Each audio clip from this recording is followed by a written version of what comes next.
Eu tô com uma listinha aqui de quadrinhos que eu li em janeiro. E eu achei por bem que a gente fizesse um vídeo comentando o apanhado dessas leituras e tal. E de repente alguma que vocês acham que deve ter vídeos solo aqui no canal, vocês podem comentar aí embaixo que a gente comenta ela. Essa ideia não é minha, né? Todo mundo do Booktube faz isso, mas eu especificamente tô roubando do Yuri, do canal Livrada. Inclusive, excelente canal de literatura, comentários realmente muito interessantes e pertinentes acerca da literatura do planeta Terra. Eu vou falar também de livros que eu li e de filmes, então vamos direto ao ponto. Cara, janeiro é aquela coisa, né? Ano começando, tudo muito devagar, você ainda não pegou o ritmo, né? Mas foi legal porque eu passei uns dias viajando e aí eu consegui organizar umas leituras e, enfim, ver algumas paradas. A primeira leitura de quadrinho do ano foi o Parábola, do Moebius e Stan Lee. Já tem aqui vídeo no canal, se vocês quiserem saber o que eu achei, vão lá. No geral, não gostei mesmo, achei muito infantil na sua maneira de encarar os problemas que estão propostos ali na HQ, né? Também tem uma coisa meio meio quase apologética de religião, né? O Surfista Prateado é claramente Jesus ali no joguinho de analogia do Stan Lee. Definitivamente não curti. Uma coisa engraçada é que no final dessa HQ tem um texto do Moebius e meio que, cara, implicitamente ele se você ler com atenção, você vê que ele não curtiu muito o processo. Era um processo estranho para ele e que ele achou o método Marvel uma merda. E que, de fato, o método Marvel é uma bela bosta e dá margem para uns farsantes tipo Stan Lee fazerem sucesso. Segunda leitura de janeiro foi Morbus Gravis. É o primeiro volume de Druna. Druna, para quem não sabe, é a personagem de ficção científica erótica do Paolo Serpieri, onde ele fez a fama dele em cima, né? Aqui no Brasil saiu pela Pipoca e Nanquim, não sei se ainda tem em estoque, mas vocês acham fácil tombado de caminhão por aí. E, cara, muito interessante, porque a ficção científica em Druna é um tipo de ficção científica à la Cronenberg, né? O diretor de A Mosca, né? Diretor de, enfim, Videodrome, que trabalha com essas dismorfias corporais. Tá rolando um vírus no planeta e aí as pessoas estão virando monstros, só que é um quadrinho erótico. Então, tá sempre desse limiar, assim, da nojeira e do desejo, do prazer, né? E apesar da Druna ser uma personagem bem da chinfrim, né? Ela, tipo, é só levada o tempo inteiro pra lá e pra cá pelas pessoas que vão explicando a trama pra ela. O quadrinho é do caralho porque, porra, ele é desenhado incrivelmente bem pelo Paolo Serpieri. O cara tem um traço muito interessante, hipnótico pra cacete. Não só nas partes eróticas, óbvio, mas em tudo, né? E a história, ela parece bem ok sabe, o desenvolvimento desse primeiro volume, mas no final tem uma mudança de perspectiva na história, o famoso plot twist, que eleva um pouco o nível da coisa. Então, tô curioso para ler os próximos volumes. Talvez traga para cá, não sei se eu tenho muito a dizer por enquanto sobre Druna, mas acho que talvez trazer para cá quando tiver lido mais volumes, né, tiver com um escopo maior da história em mente, talvez seja um possível caminho aí. Terceiro quadrinho lido em janeiro, Neji Shiki, do Yoshiharu Tsugi. Esse aqui é foda, porque ele foi um quadrinho que totalmente experimental, é difícil até falar muito sobre a história dele, mas é sobre um garoto que é picado, se eu não me engano, por uma água-viva. Agora eu não tô lembrando se é água-viva ou se é aquela porra daquele peixe que tem um rabo que sai um espinho, pô.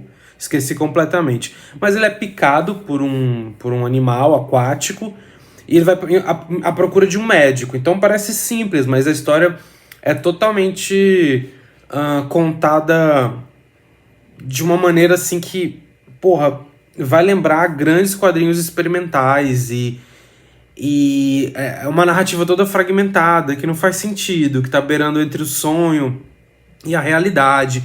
E é difícil até dizer se é um sonho, porque o garoto, de fato, nunca... De fato, quando a gente fala que uma narrativa é onírica, a gente não tá dizendo só que ela não tem pé na cabeça, a gente tá apontando para símbolos que são típicos de sonhos, né? Tem até uma coisa de psicanálise que tem para tirar disso. Por exemplo, um filme que talvez as pessoas não apontem como sendo onírico, mas que é muito onírico e muito psicanalítico por isso, é o De Olhos Bem Fechados, do Kubrick. Tanto é que ele é baseado num livro que tentava... Que é o Breve Romance de Sonho, né? É um livro que tentava trazer alguns conceitos da psicologia, se eu não me engano, freudiana, né, para dentro da literatura e dar uma forma poética para aquilo ali. E não é o caso exatamente de Neji Shiki.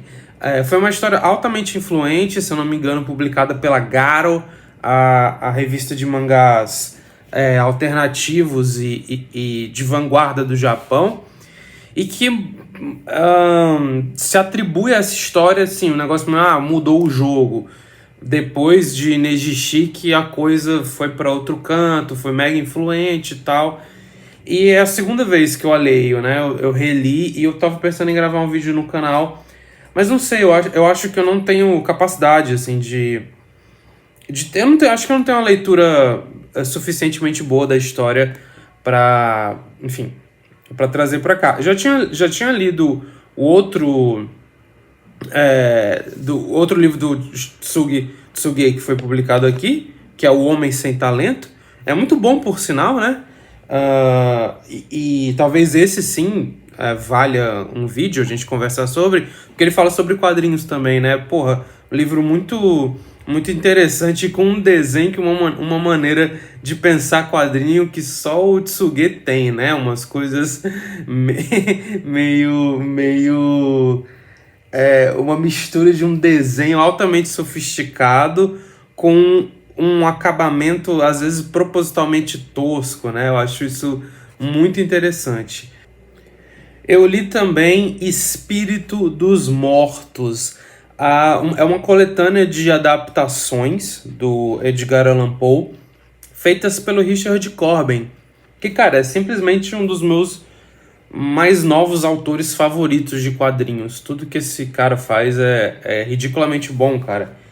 E a maneira como ele desenha, como ele pensa a narrativa, como ele escreve os diálogos, é tudo muito ridiculamente bom, né? Eu tô pensando em que quadrinho dele eu posso trazer pra cá. O meu favorito, a porra do Alexandre Link já fez um vídeo, né? Que é o quadrinho do Deus Rato, né? Rat God. E assim, tem outros que dá pra trazer. Dá pra trazer o Mundo Mutante, né? Que é muito bom, é ridiculamente bom. E talvez seja esse que eu vou trazer mesmo. Mas, cara, o bicho tem um desenho muito... que tá sempre beirando entre o cômico e o trágico, né? É muito interessante, porque ele usa luzes e uma cor pesada nas histórias do Allan Poe, mas todo mundo é muito ridículo, é meio feio, né? Meio desproporcional de uma forma extremamente proporcional. Ou seja, o que eu tô querendo dizer todo mundo é esquisito, mas dentro da lógica do desenho dele funciona, né? Só que esse Espírito dos Mortos, por ser uma coletânea de adaptações de poemas, né, de histórias curtas do Poe, tem muita coisa ali que não fica tão bom. Inclusive, as melhores histórias são as que ele se alonga mais, né? Se eu não me engano, a Queda da Casa de Usher tá nesse volume, né?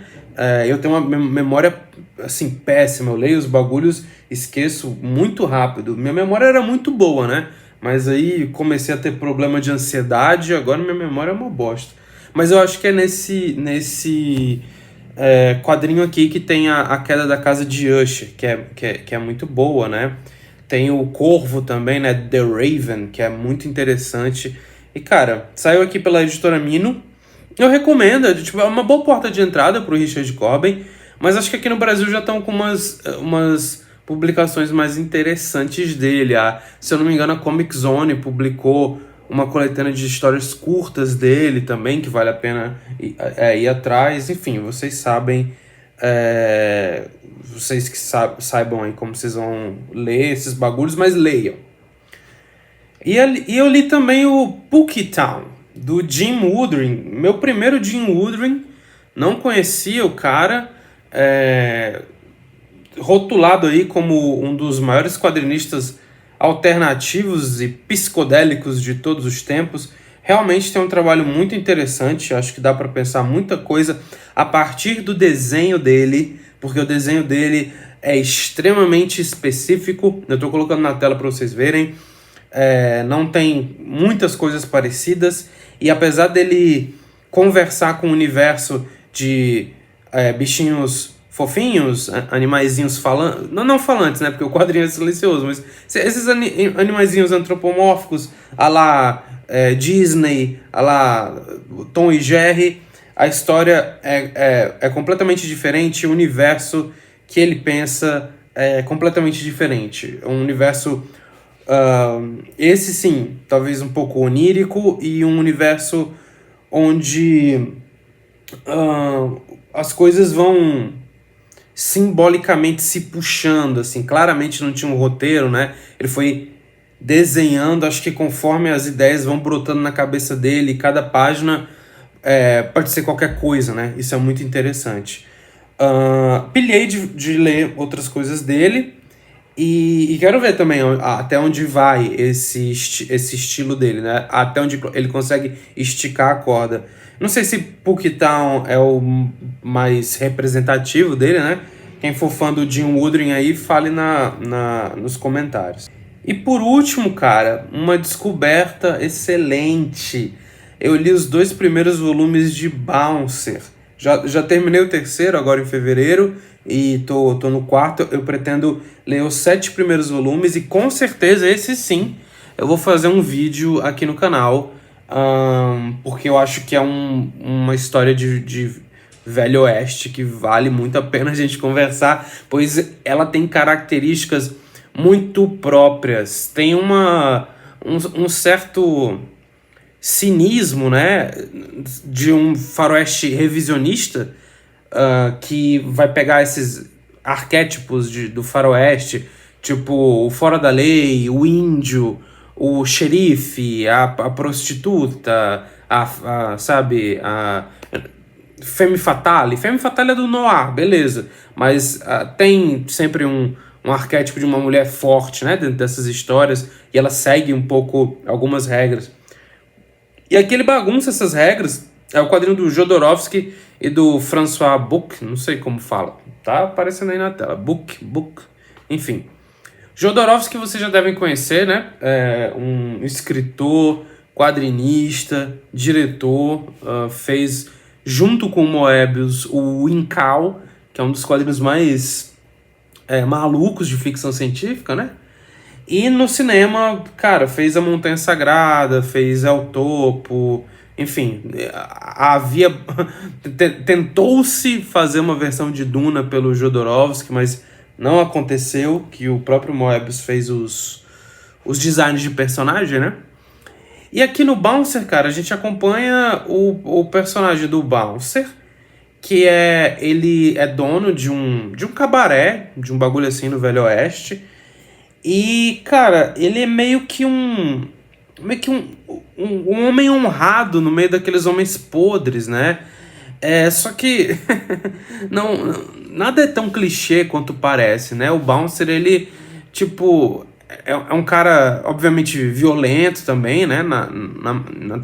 Na tratativa com o mundo ao redor, e o mundo também responde tudo com muita violência. Só que ele é o menos, tipo assim, ele é o protagonista, é interessante, mas o Bouncer em si é o menos interessante das histórias. O interessante são as histórias que cruzam o Bouncer, né? Porque a gente, nesses 3 primeiros volumes, pelo menos, a gente não exatamente acompanha uma trajetória do Bouncer. Ele já tá pronto ali, enquanto personagem, e ele é como se fosse um Mad Max. Ele pega demandas e missões de outros personagens e se enfia naquilo ali, e com um senso de justiça tenta colocar ordem num velho oeste podre, né? Vai lembrar, porra, como eu falei, filmes revisionistas, né? Filmes pela violência também, e por uma natureza meio suja. Vai também lembrar os faroestes à italiana, né? Sergio Leone, companhia e tal. E, enfim, eu achei tudo muito interessante. Tem alguns detalhezinhos que o Jodorowsky coloca, né? Que dão um tempero a mais na coisa toda.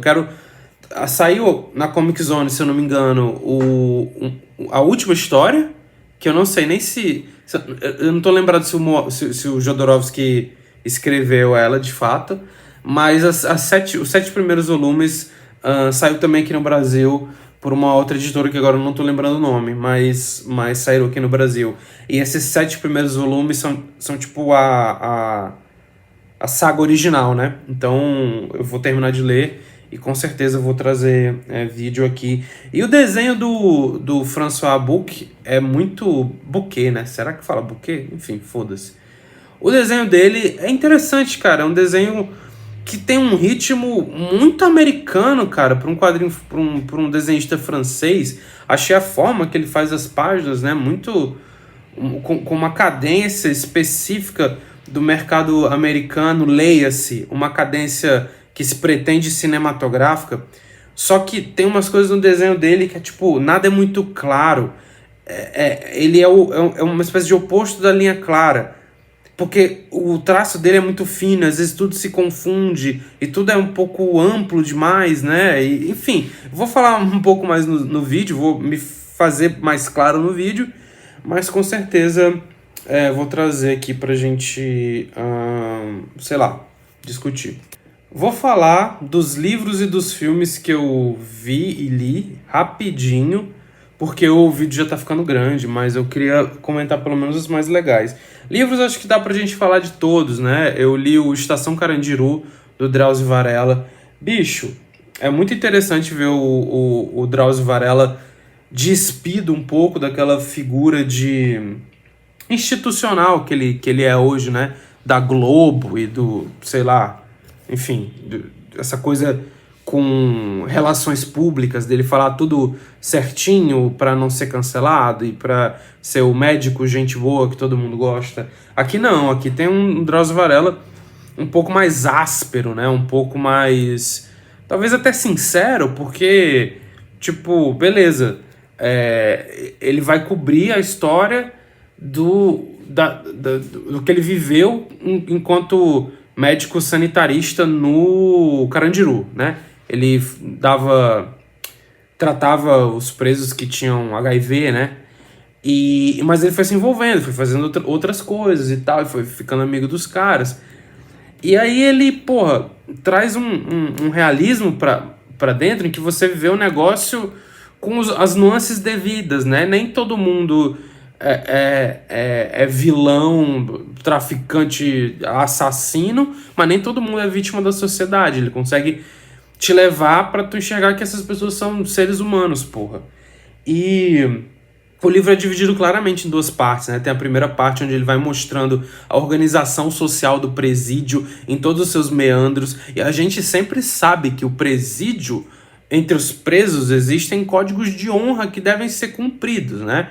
Mas o Drauzio, ele realmente coloca aquilo ali pra tu ver quais são, de fato. Então, tu consegue fazer uma comparação com a vida social, né? Quase como se o presídio, apesar de estar isolado e afastado da sociedade, é uma pequena cópia dessa sociedade com as suas especificidades. Não é só uma imitação, mas é uma consequência de como a coisa foi, né? Em cada casa, em cada presídio, em como a coisa se organizou com as pessoas, enfim, tendo que fazer o que tem que fazer com o que dá para fazer, né? E se organizando com as regras que acham que é conveniente.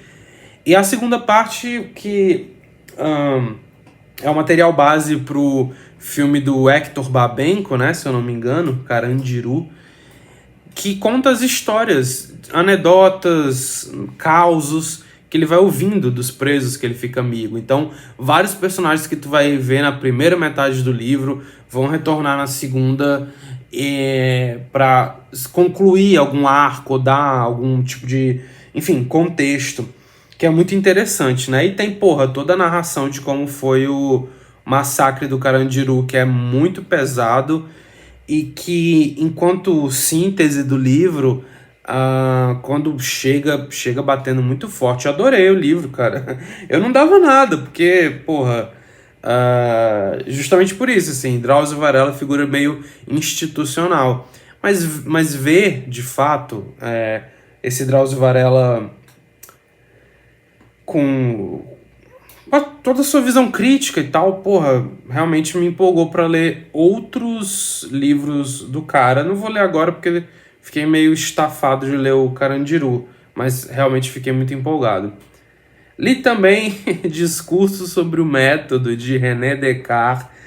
Cara, o livro que funda um dos livros, né? Toda a obra do Descartes, de alguma maneira, vai dar as bases do que foi o racionalismo, corrente filosófica moderna que tentava apreender a realidade do mundo e conseguir criar uma ciência a partir da nossa razão, né, internamente. É um livro bem fundamental, né? Eu li porque eu tô planejando fazer um vídeo sobre Videodrome, cara. Vocês já assistiram Videodrome? Um ótimo livro, um ótimo filme do Cronenberg. E no Videodrome tem uma coisa claramente de dualidade entre corpo e alma, né? Todo o trabalho do Cronenberg, né? Então eu tô lendo Descartes. Para mim, eu já tinha lido esse livro anteriormente, tanto o Discurso sobre o Método quanto o Meditações, que é o segundo livro mais famoso dele. Eu já tinha lido, o Discurso eu li em janeiro, o Meditações eu li agora em fevereiro, e eu só estava querendo me lembrar exatamente quais são os argumentos, as visões do Descartes sobre, a separação do corpo e alma, e eu acho que o Cronenberg é o cara que, no cinema de terror, ele vai dar um fim para esse tipo de visão. Não existe corpo e alma, o corpo é a alma. E aí acho que é um ponto do ensaio, vídeo que eu quero gravar, enfim. Me digam se interessam aí vocês. Seria um papo que eu acharia massa. Mas também pode ser um papo chato pra caralho. Li também o Eutífron, de Platão. Estou começando, finalmente, cara, depois de adiar esse projeto, 10 anos, tô começando a ler os diálogos de Platão em ordem, naquela ordenzinha esquemática de iniciante, né? Tu começa primeiro com os diálogos que circundam ali a apologia de Sócrates. Então, o Eutífron, o Críton, o Fédon e a própria apologia. E depois vai para obras mais complexas, como a República, ou o Protágoras, ou o Mênon, enfim. Eu não consegui mais, gente. Os meus interesses estão totalmente focados ultimamente em teoria do conhecimento, em saber como a gente sabe se uma coisa é verdadeira ou errada, se existe o verdadeiro e o falso. E a obra do Platão não dá para desviar dela quando você quer se aprofundar nesses assuntos filosoficamente. Então eu li o Eutífron em janeiro, né? Como o Eutífron, ele, não sei se vocês sabem, mas a Apologia de Sócrates fora a República, é o diálogo mais famoso de Platão. É um diálogo curtinho, dá para você se iniciar em Platão por aí. É o diálogo da condenação do Sócrates, né? Sócrates é o personagem que o Platão usa para incorporar as ideias, né? Tipo, um personagemzinho. E é massa isso, né? Tu lê filosofia, mas tu tá lendo um Harry Potter, né, porra? Tu tá lendo filosofia, mas tu tá lendo ali um Senhor dos Anéis, cheio de personagenzinho. Aí fica fácil, né, porra? Quero ler o Fenomenologia do Espírito. De repente, se o Hegel tivesse botado uns uns bonecos para ficar todo se argumentando, fosse mais fácil, né? Mas enfim, aí é divertido pra caralho. O Sócrates, ele vai se defender, tentar se defender das acusações de que tava pervertendo a juventude. Foi por isso que ele foi... Por isso, entre aspas, né? Historiadores sérios entendem hoje que não foi exatamente por perverter a juventude que Sócrates foi condenado, mas eu não tenho bagagem também para versar sobre isso. Eu só sei que essa versão é questionável. A versão do Platão sobre a condenação do Sócrates é absolutamente questionável. Então, beleza. Tu tem o Platão lá, o Sócrates, perdão, que está sendo condenado, ele vai se defender. Mas entre a apologia, a condenação dele, tem outros 3 diálogos que são meio que apoio para tu entender todo o movimento que foi essa condenação. Tem o Eutífron, que é esse que eu li, que é quando Sócrates vai no Pireu, né? Cara, realmente minha memória é uma bosta. Mas ele vai lá no Supremo Tribunal Federal de Atenas para saber que porra é essa que ele está sendo acusado. E aí ele vai encontrar o Eutífron, e eles vão começar a conversar sobre vão começar a conversar sobre a religiosidade. É porque todo diálogo tem um subtítulo, né? Religiosidade, do dever, da alma. Eu tava querendo lembrar exatamente o subtítulo do Eutífron. Eles vão conversar sobre a religiosidade, né? Mas é mais sobre o que os deuses acham que é justo ou não, né? E aí tem um argumentinho, mas é um diálogo do Platão que cai em aporia, né? Que chama, tipo... Chega no final e ninguém decide muito nada, né? Ninguém chega à conclusão se as coisas... o que os deuses acham justo ou não, né? Então, pô, foi um diálogo interessante. Acho que... Estou muito empolgado para chegar em República, em Protágoras, especialmente que a edição do Protágoras que eu tenho aqui é super chique, bilíngue, os carai, enfim, mas filosofia, também difícil pra porra, vamos com calma nisso aí, que eu também não sou muito inteligente, não. E os filmes que eu vi, cara, eu geralmente, como eu sou desempregado, eu vejo, tipo, coisa de 15 filmes, né? Por mês, 20 filmes. E, além de desempregado, um filho da puta, né? Porque eu tô com um quadrinho atrasado no Catarse há anos e não tô conseguindo entregar essa merda, mas tempo pra ver filme o cara tem, né? Meu Deus do céu. Mas tudo bem, depois a gente fala sobre isso. Assisti His Girl Friday, do Howard Hawks. Howard Hawks, que pra quem não sabe, diretor foda aí da Hollywood clássica, fazia uns filmes com várias piadas muito velozes, diálogos muito afiados, muitas vezes com poucas locações e planos sequências enormes. E His Girl Friday é exatamente isso, né? O cara trabalha com um nome enorme do cinema, né? Que é o Cary Grant. E vai contar a história de 2 jornalistas que estão...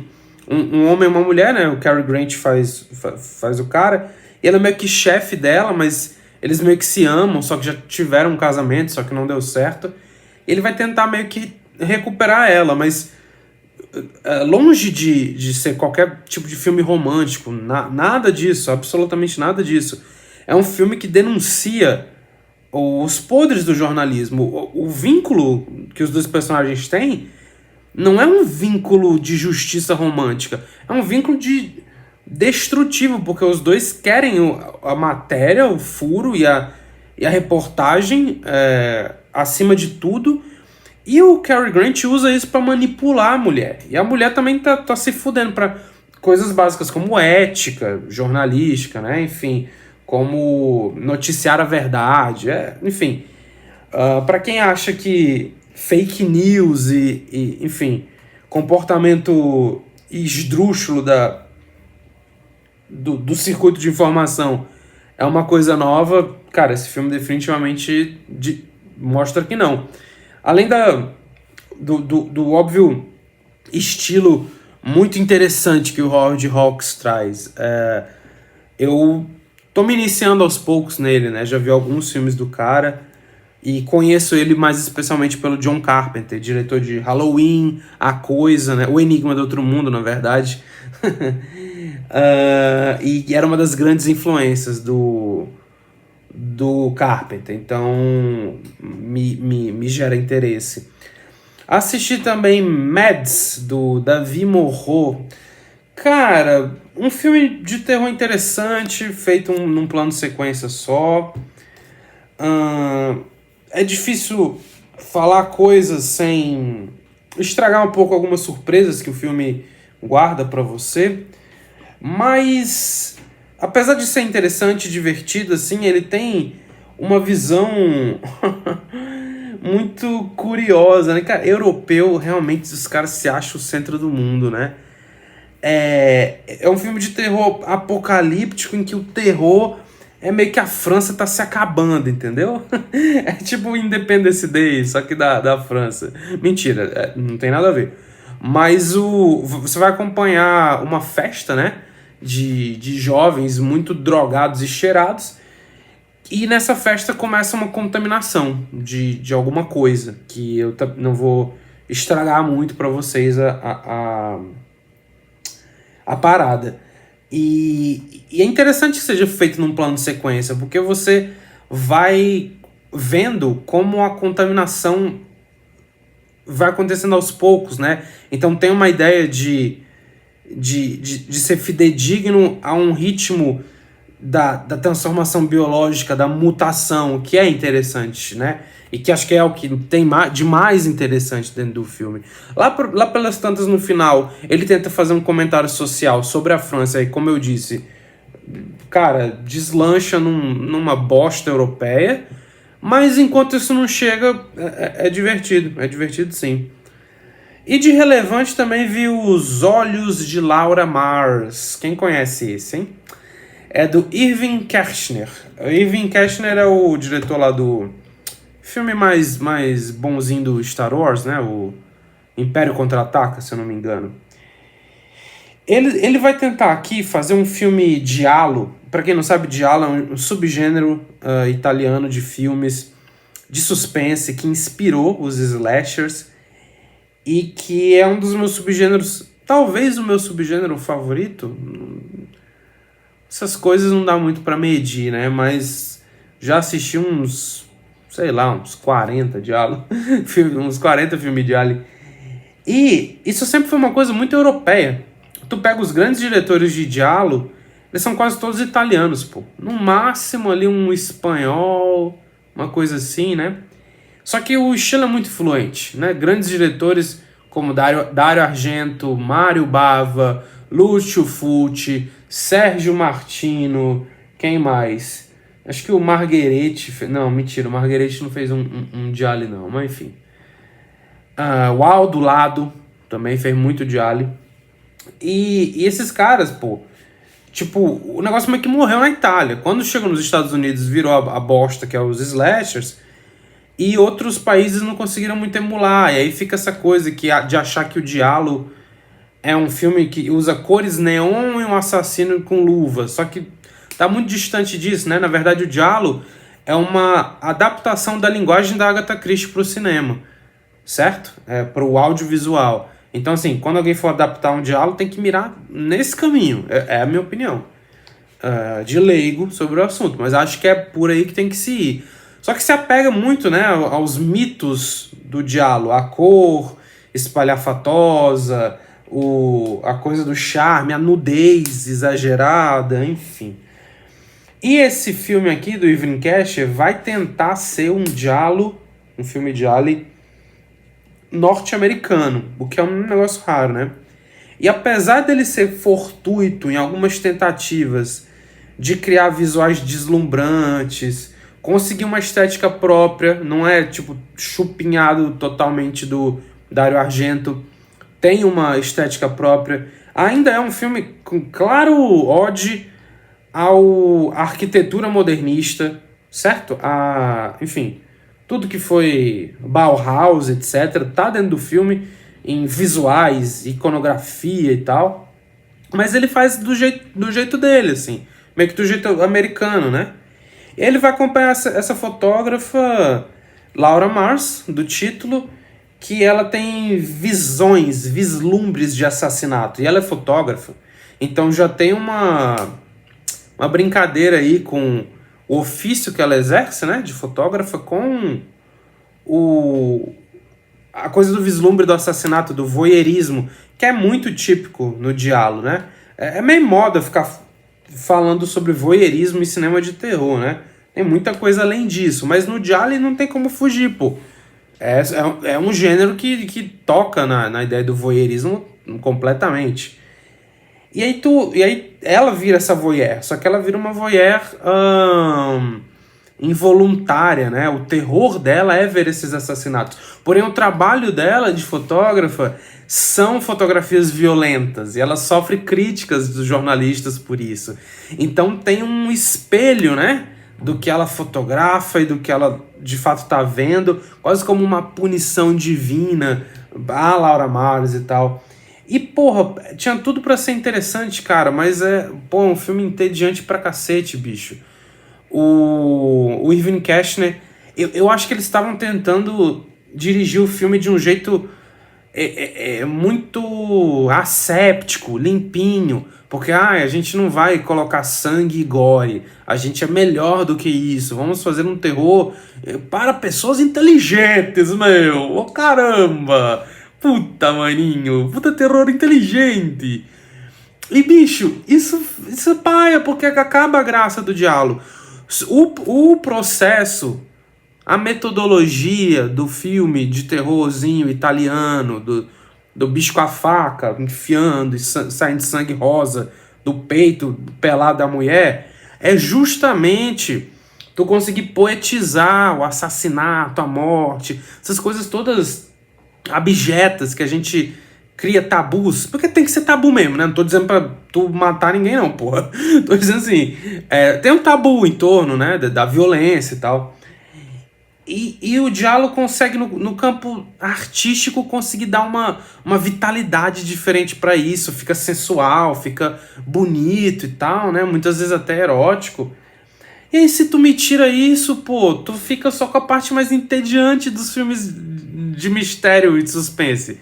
Que é essas investigações chatas, onde o personagem fica indo pra lá e pra cá, falando, que estranho isso que está acontecendo. E, cara, porra, apesar de... tem uma trilha sonora da Barbra Streisand, que é do caralho.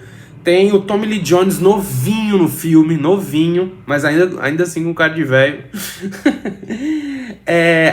Mandando bem como o par romântico da Laura Mars. Você tem, cara, como eu falei, uma abundância visual muito foda de criar uns planos incríveis no filme, mas tudo isso está a serviço de quase nada, pô. E é isso, eu vi outros filmecos aí, mas não vou comentar muito. Eu vi aquele Sob as Águas do Sena. A gente gravou um episódio do Miolo sobre um filme de tubarão parisiense também. Bem trash, bem do tosco, fez um barulho aí quando saiu na Netflix. Eu também vi o Time Lapse, que eu não sei como é que é o nome em português.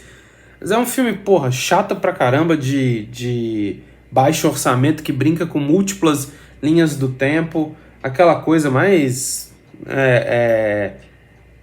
filme de aluno de faculdade possível. E são dois filmes meio chatos, acho que não vale se estender. Mas acho que é isso, assim, foi um mês maneiro. Espero que agora em fevereiro a gente consiga dar conta de ler outros quadrinhos. Vou tentar correr com o vídeo do Bouncer, mas tem mais coisas interessantes vindo aí.